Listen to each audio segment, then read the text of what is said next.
everyone. Happy Monday. All right, I am just going to dive right into it because last night I started seeing all of this stuff that's happening in Syria, and we need to talk about it because it's a mess. So the rebels took over Syria and pushed out their leader, or the leader of Syria, Assad, which from everything that I'm seeing, that's a good thing because this guy was an authoritarian dictator who did horrible things. He gassed his own people. I was seeing videos on TikTok of the rebels breaking into these prisons where women were held and basically being tortured and killed, like for no reason.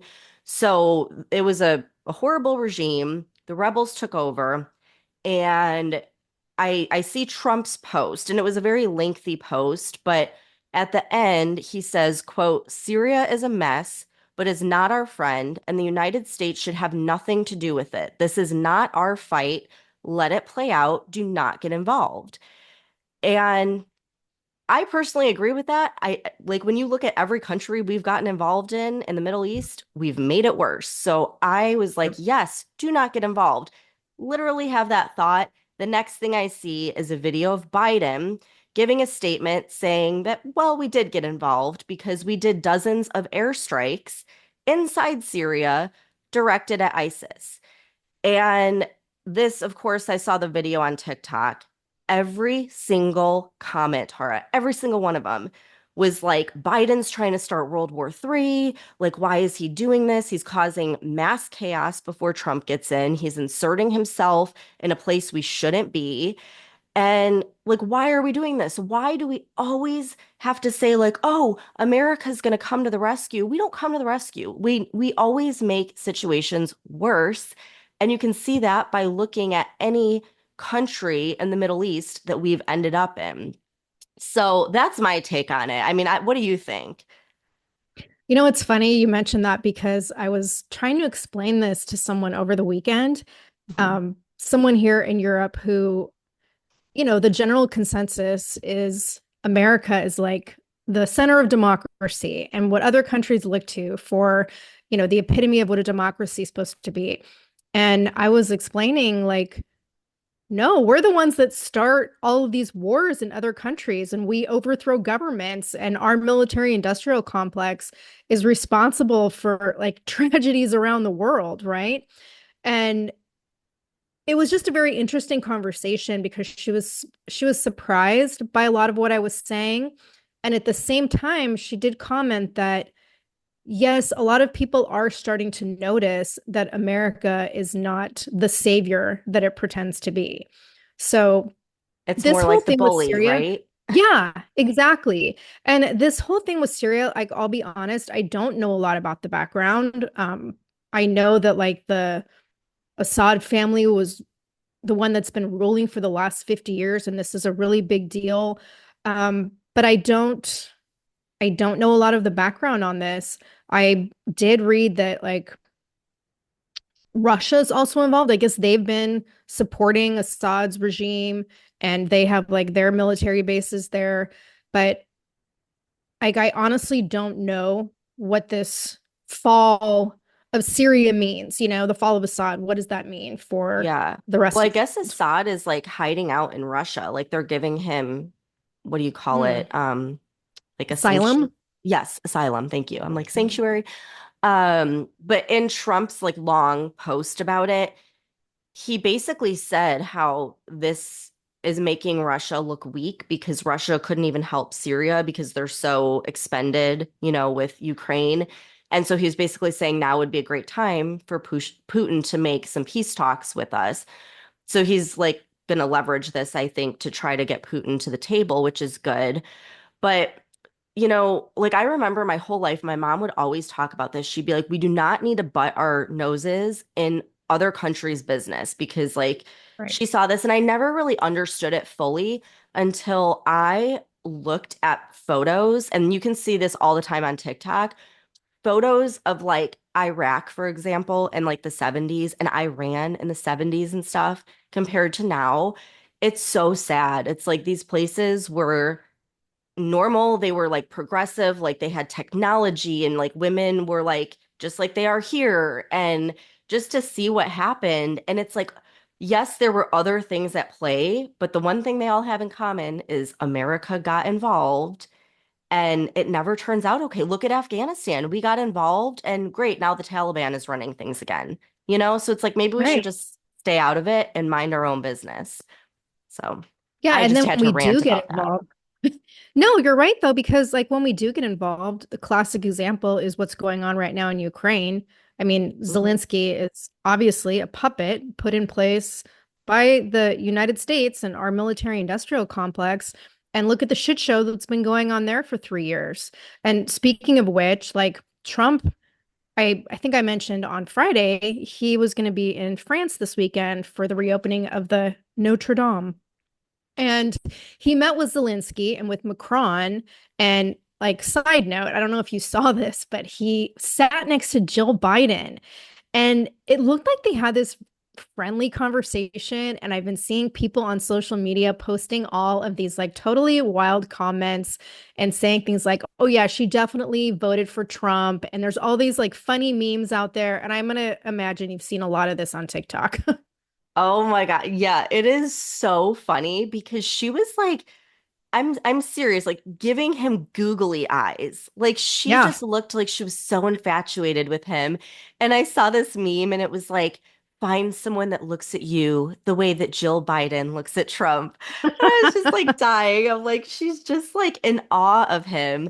And yeah, you see that and you're like, okay, she definitely voted for him and she's probably loving every minute of this. So it's funny, but it's also bizarre, but it's like I feel like anything surrounding Trump kind of is, you know what I mean? It's like he puts on a Yes. show. Yeah, and there are a lot of like AI created images that are going around. Like Aaron sent me one of Trump and Jill Biden like getting in a fist fight. And it was obviously AI, but then I've seen several others where he keeps like hugging her when they were outside and then when they were inside. And I think Melania was there too. But I don't know what's real and what's fake. Well, I saw one and I'm pretty sure it was real because I think it was on like the Daily Mail. It was on some news thing on TikTok. But yeah, it was like he was shaking hands with Macron for like the 100th time. And Jill Biden like comes around and gets like right in front of him and like hugs him. And then he gives her like a kiss on each cheek. And Melania was right there. And she like Yes. was like all up on him. I'm like, dude, what is her deal? Like she was like out for Trump, like she wanted Trump or something. It was so bizarre. Maybe she was drunk. I don't know. No, But that would be Kamala. That would be that Kamala, would be not Jill. Kamala. Yeah. I mean, I don't know. I feel like Jill Biden's just like having a good time at this point. Like, who gives a shit kind of thing.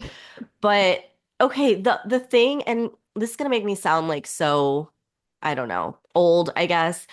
But what was bothering me with this whole meeting is Trump and Macron are like dressed to the nines. They've got these nice suits on. They look professional. And then you have Zelensky, who is like in a basically one of those like sweatshirts that he always wears. And I think he might have even had like sneakers. I was trying to look at them and I'm like, they're not even like nice dress shoes. I think they might be sneakers.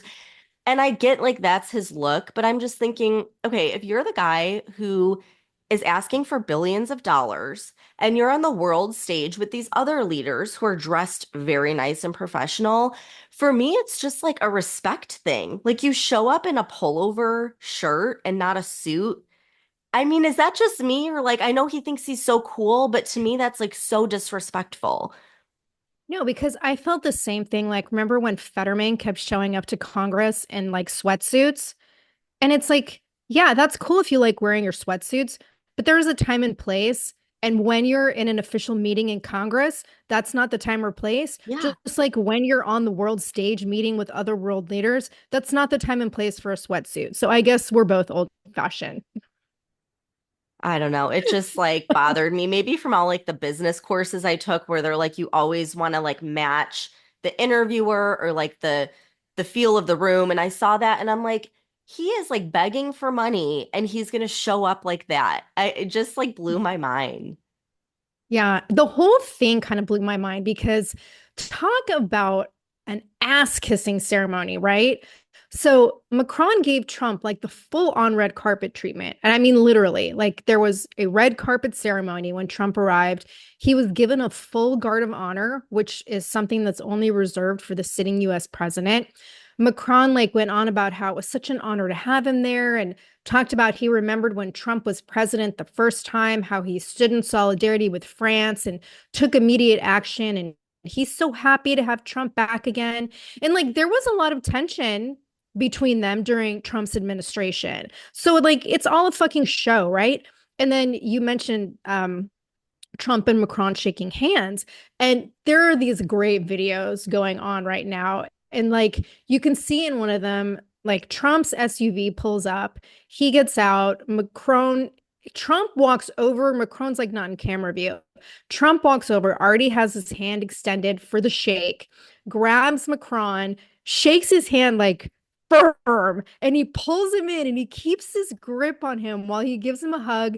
And then they separate, and Trump's like still holding on to his hand, right? And it's this total power move. And someone on X wrote, quote, President Trump just made Macron his bitch with one handshake, end quote. And that is no joke, because if you watch the video, that's exactly what happened. I was dying laughing last night watching all these videos because he did. It's like Macron was like this little rag doll, and he was like, it wasn't even like a handshake. He's like pulling him like in really hard. Like it looked like he was trying to hurt him. And I was Yeah. just like dying laughing. But I saw this video of them, and I guess I don't know what it was, if it was like the ceremony or whatever, where everyone's sitting and then Trump walks in. And I mean, this guy just commands the room. Like it's such a power move. And all these people on TikTok are like, oh, that's like little man syndrome and blah, blah, blah, and all this stuff. And I'm like, no, all of these people, he commands like respect from them, and they know, a lot of them know they're totally fucked now because of the way that they treated him and the things that they've done over the last few years. So I think it's hilarious watching Macron squirm in front of Trump. Yeah, because that's exactly what the leader of the free world should be doing, is commanding the room and having that leadership presence throughout the rest of the world, which we all know Biden never had. And you have world leaders like shuffling Biden around on stage. You know they're sure as fuck not going to do that with Trump, right? Yep. So anyway, Trump, Macron, and Zelensky, I guess they had like a half-hour meeting. And I have to tell you, I had this comment I read from Bloomberg because I thought it was really funny. And it said, quote, the high profile meeting in a foreign capital is an unusual step for a US presidential election winner still not in office. Incoming and outgoing US leaders traditionally hew to the idea that the country has only one president at a time, particularly in international affairs, end quote. And while I'm sure that's true, like I just said, I'm going to assume this only applies when the current president is actually competent and not, wandering away from the stage in confusion and having to be corralled back by other world leaders and someone Well, who's not like taking naps. yeah, did you see? I think it was on Thanksgiving. I'm not really sure, but the last like event that Biden did, and oh my God, like he looked like he needed to be wheeled back into the nursing home. Like his hair was like flapping around in the wind, and like it was so bad and so embarrassing. And so a lot of people were referring to that, and they're like, yeah, you can't send Biden, so just send his wife and Trump and whatever. Yeah, I mean, seriously, it's so refreshing to me to see Trump already meeting with world leaders before he's in office. And it just gives me this feeling of like, fuck yeah, America's back. Yep. So anyway, I haven't been able to find anything like that details what they talked about. But I read in the Telegraph, they were saying that one of the things Trump is considering is establishing an 800-mile buffer zone between Ukraine and Russia, and that this buffer zone would be patrolled by European soldiers, and we wouldn't be sending any troops, but we could provide military aid to like keep the peace. And then the same article was saying that Zelensky has suggested that he would be open to ceding 4 eastern regions of Ukraine that are currently already occupied by Russia, and he would do this in exchange for an end to the hot phase of the war. And then I guess Zelensky's chief of staff met with senior members of Trump's transition team last week, and JD Vance was there. They met in Washington, and I guess they were talking about plans to end the war. But I really haven't seen any details from Trump or even from Zelensky. So after this meeting in France, Zelensky posted on X that the meeting was, he called it good and productive. And he thanked Trump for his unwavering resolve. And he said, quote, "We all want this war to end as soon as possible and in a just way. We all want peace. But it is very important for us that the peace is just for all of us and that Russia, Putin, or any other aggressor has no possibility of ever returning," end quote.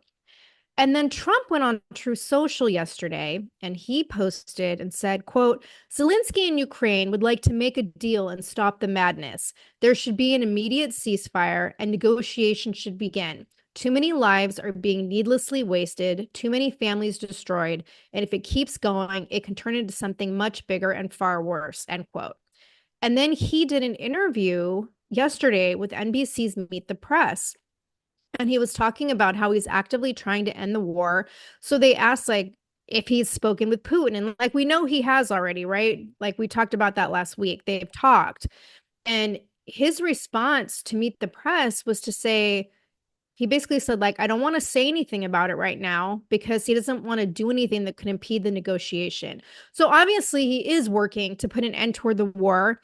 And then what the fuck happens just a few hours after this meeting in France? Fucking Defense Secretary Lloyd Austin announces on Saturday that the Pentagon is going to send another $988 million aid package to Ukraine. And it's like, this brings us to more than now $62 billion that American taxpayers have paid to send to Ukraine since the start of the war. It's for every episode we do. It's like, oh, they sent more millions or Yeah. billions. Like it's so out of control. And again, how are they doing this without the approval from Congress? It's like Congress controls the money. So where the hell is Mike Johnson? And how is this being allowed? And like I saw on the Doge X account, which is like my new favorite account to follow, they posted, quote, "The United States gives more in aid to foreign countries than the next nine countries combined." And they showed the graph of all the spending, and it said, where is this money going and how is it being spent? And I sure hope they get to the bottom of it because I would like to know that too. Like, where is an itemized list of exactly who's receiving this money and what they're spending it on? Because we all know they don't have it. It's money laundering. Yeah, either that or it's going to DEI transgender research in foreign countries. And it's like you brought up Mike Johnson, and I know I keep saying this, but like I still don't know what to make of him. I still don't know if I trust him. I Yes, don't he's trust been on, him. right? Like he's been on Team Trump lately, and he's done a lot of things that I think are positive. Like he did an interview with Fox News last week where he was saying he's all in with Elon and Vivek with Doge, and he wants to downsize and dismantle the federal government and like be a willing partner in this plan to get rid of these hundreds of federal agencies. And then he posted on X last week and said, quote, "Under President Trump, we will take a blowtorch to the administrative state and reduce the size and scope of government," end quote. And then he's been outspoken in support of Pete Hegseth, despite all the controversy going on with him, which I don't know if you've been listening to any of Megyn Kelly's recent episodes, but Yep. she is doing like a major deep dive into this whole Hegseth story. And she's like on fire with this shit. So if you guys want to know the backstory, you need to go listen to her episodes. But Mike Johnson was like totally in support of him this weekend when he did this interview on Fox and Friends. And then when it came to Ukraine, I guess last week in Congress, Biden requested another $24 billion in funding for Ukraine. And Mike Johnson was opposed to it. And he said that any new funding should be pushed back until Trump takes office. And he said, quote, "We have a newly elected president, and we're going to wait and take the new command and the new commander in chief's direction on all that. So I don't expect any Ukraine funding to come up now," end quote. I feel like he's the type of person where he's going to do whatever he thinks is best for him. Because Mm-hmm. it's like now that Trump's in, yeah, he probably will back him because that's best for his career right now. But it's like Yeah. he made all these, he talked a big game when he became Speaker of the House. Like, we're not going to do this omnibus spending. We're going to do one bill at a Remember, time. we were so excited when he became Yes. speaker. We thought it was going to be a great thing. And immediately he flipped and did the Mhm. same shit and did whatever the Democrats wanted, where it was like you would think that we didn't even have the majority in the House. So I don't trust the guy whatsoever. I hope that now that Trump's in office, he has a little more incentive to follow Trump's, what Trump wants to do in his agenda. But yeah, the guy, I have a bad feeling with him. Yeah, like I said, I don't trust it. I guess we'll see what happens. Okay, I gotta switch gears here because Stephanie, I you have like totally got me hooked on this stupid drone shit now. On all this UAP stuff that I used to just like let you take the lead on all that. And now I just keep reading all these stories. And I guess this whole thing is like expanding even further. The drones are on the move. Like, I don't know if you read this, but on Saturday, the Daily Mail reported, like you talked last week about the drones in New Jersey, right? Well, Yeah. now they're also being spotted in New York. And this was confirmed by Staten Island Borough President Vito Fossella. And he told reporters that, quote, peculiar objects, end quote, had been seen flying above Howland Hook Marine Terminal and the West Shore on Staten Island last week. So I guess he sent a letter to the FAA and the FBI requesting an investigation. And he said that it's both, quote, odd and quite bizarre that nobody can figure out who is flying these drones, where they're coming from, and their purpose, end quote. And I'd have to agree with that. Like these drone sightings are taking place all over, and we have like no confirmation of what they are or where they come from. Yeah.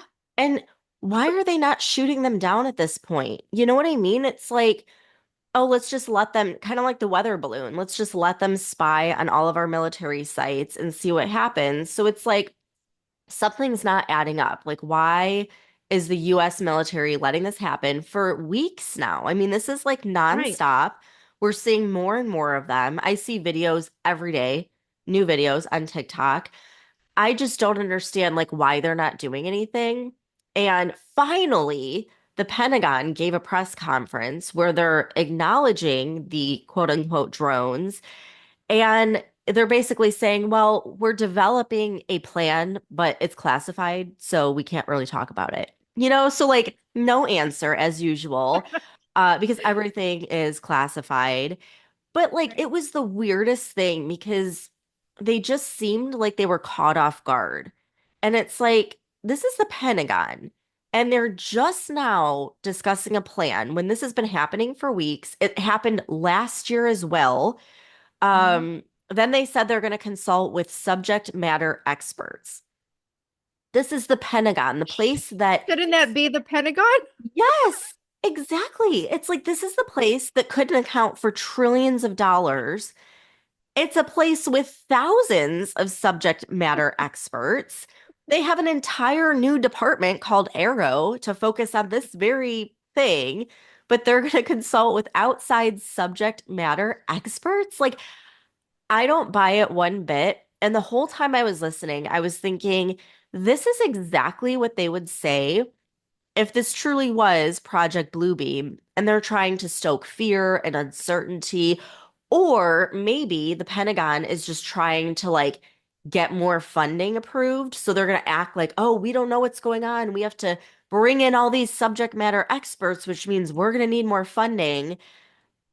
It's one or the other because I don't buy for 1 second that the Pentagon's just has no idea what's happening, you know? No, and the fact that like, oh, it's not a threat, like how do you Yeah. know it's not a threat? Like if you're saying you can't even identify what they are, how do you know that it's not a threat? And like this issue is already posing public safety problems. So you played that clip last week of that woman saying how she had noticed the air traffic had stopped and the planes weren't flying overhead anymore because of the drone activity in New Jersey. Well, this Fasella guy was saying there was a recent medical emergency because there was a crash in Branchburg, New Jersey, And because of the drones or whatever they are, I'm using that in air quotes, like the medevac helicopter wasn't able to transport like this seriously injured person to the hospital. And like, tell me if you've seen this footage because the article that I referenced, I think the Daily Mail, was talking about how on Friday there was new cell phone video released. It's like 50 seconds, and it shows five or six of these unidentified drones in New Jersey. And you can see where one of them has like a cluster of white lights on the underside, and it has red lights blinking at the tips of the wings and the tail. And then one of the other things straight up looks like a triangle, like the old school UFO triangle shape. And it has bright white lights coming from each tip. And the police chief for the New Jersey borough of Florham Park, he said that these drones or UFOs or whatever they are, that they've been flying over water reservoirs, electric transmission lines, rail stations, police departments, and military installations for weeks. And he described it as nefarious. Yeah, I mean, how can it not be nefarious? Like, Right. it's like we're being invaded by drones or like whatever they are. You know what I mean? UAPs, drones, UFOs, whatever you want to call it. So I don't know about that video, but I saw a video that it literally looked like a giant stingray with lights and like it had a tail. Like it was so bizarre. And I don't know, like the thought that I had was if these drones are flying over all of these places, like water reservoirs and all these different things, could they have some type of like an EMP type device or something that could disable our infrastructure, you know? And then the other thought I had was, could they be coming from all of this land that the Chinese bought? And, we were talking about like all these illegals that are young military aged men from China. And we were thinking, like, are they going to this land? Are they building a military? I know Trump even had brought that up at one point. But I mean, who knows? That's the thing. We have no answers. And when our government is telling us absolutely nothing, it leaves us to try and make sense of it, and there's so many different things it could be. I came across a video of Tracy Walter, who was in the CIA, and she actually flew drones for the CIA. So I'm just going to play like a clip of what she thinks is happening. Have their drone license taken away, receive a fine of $75,000. But in my opinion, that doesn't make that much of a difference if someone wants to do something like this. I personally feel that we do not have enough regulation of drones in this country, of basically civilian drones. Obviously, I did not fly civilian drones. These are not the kinds of drones that I used to fly. They seem smaller to me. Also, they're not as high as the ones I used to fly. So to me, these seem like either very small, obviously unmanned military drones, law enforcement drones, or civilian drones.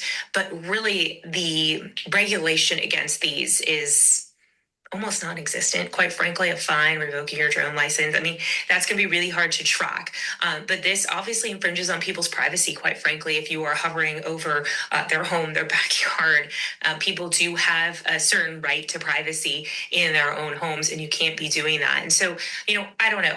I don't know if this is some military operation. I don't know if this is some civilian operation. I lean more to civilian, but this is a huge security problem, a privacy issue, and in my opinion, it is not regulated enough. And have their drone license taken Okay, away, receive a so fine of 75.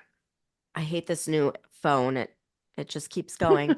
Um, so that surprised me because, when you hear on the news, they're talking about these drones being bigger than cars, but she's saying these are actually small compared to what she used to fly. So that makes me think, maybe it is some type of civilian group or military group or private contractor group. And they must know what she knows, which is that there's no regulation or enforcement of these drones. She said you get a fine and you lose your drone flying license, like big deal.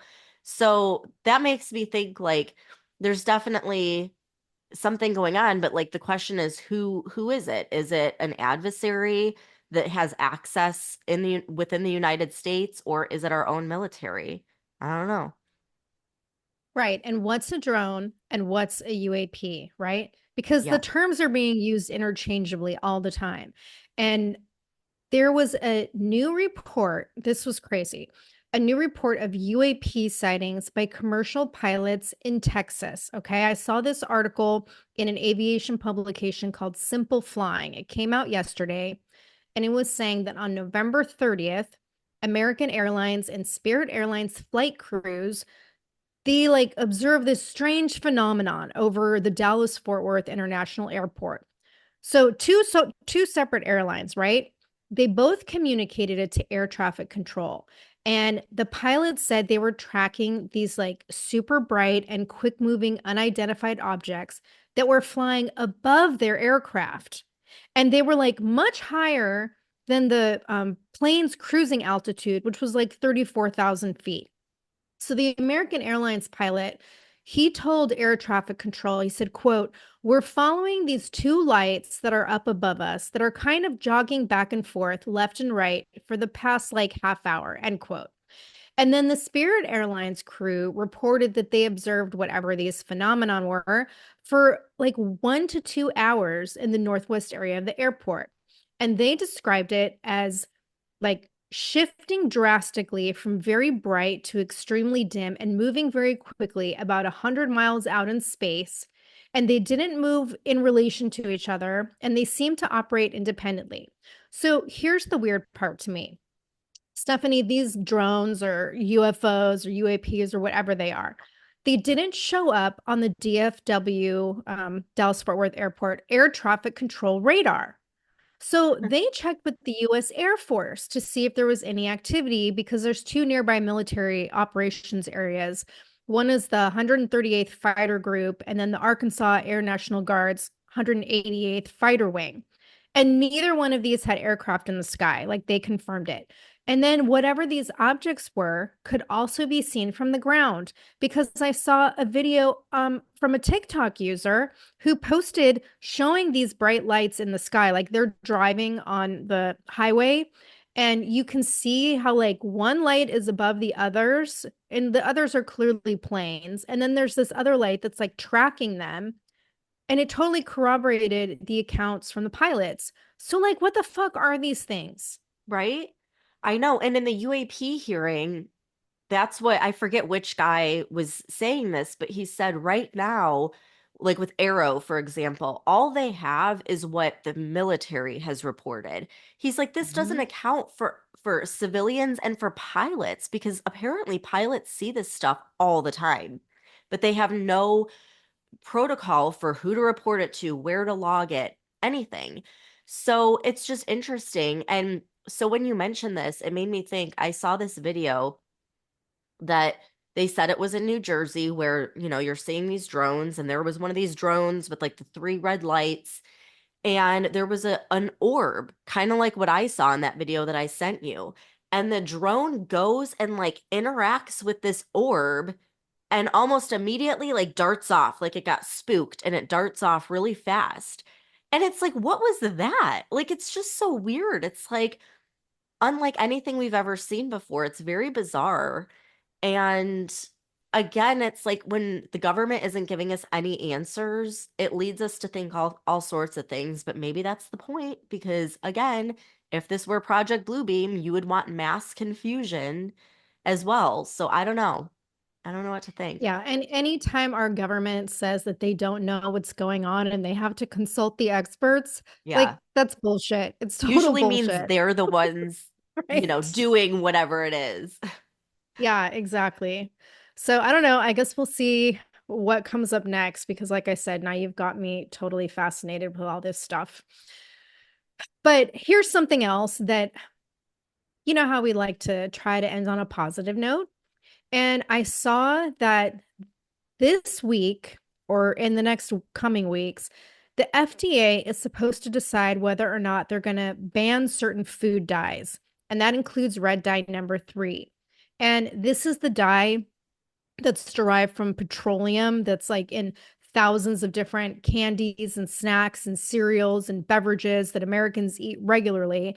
And it's been banned in Europe for years. And this is the same dye that was banned from like topical drugs and cosmetics back in 1990. So I don't understand how it's been able to remain in food that we actually ingest, but you can't put it on your skin. Like That's that. crazy. That Yeah. makes no sense whatsoever. Oh my God. Yeah. And it's like, okay, I rip on California a lot, which I feel I can do because I'm from there. But California is, in my mind, a shit show liberal state. But one good thing I can say about California is good on Gavin Newsom because they've already like started the process of banning this. And they're banning not only red dye number 3, but they are banning like several other artificial color additives. I think red 40, yellow 5 and 6, blue 1 and 2, and green 3. And they did all this back in October when Newsom signed the California School Food Safety Act into law.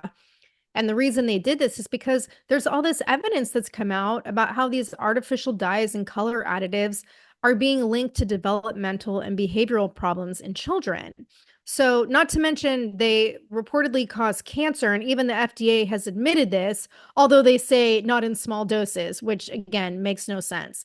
So, California is giving food manufacturers until the end of 2027 to get rid of any of these ingredients in their products if they want to sell them in California. I mean, again, that's still what, 2 years away, right? Yep. So I don't understand why they can't just do a ban because they make all of these companies, we've talked about this many times, all of these companies make these foods to European specifications to sell them in Europe. So it's not like they have to come up with some new formula and get Right. rid of these dyes because they already have the formulas. So I guess we'll see what happens with this FDA decision. And I'm very excited about RFK Jr. coming into the picture as Trump's Secretary of Health because I'm hoping that at some point these companies like aren't going to have a choice about whether they vote to ban this stuff anymore.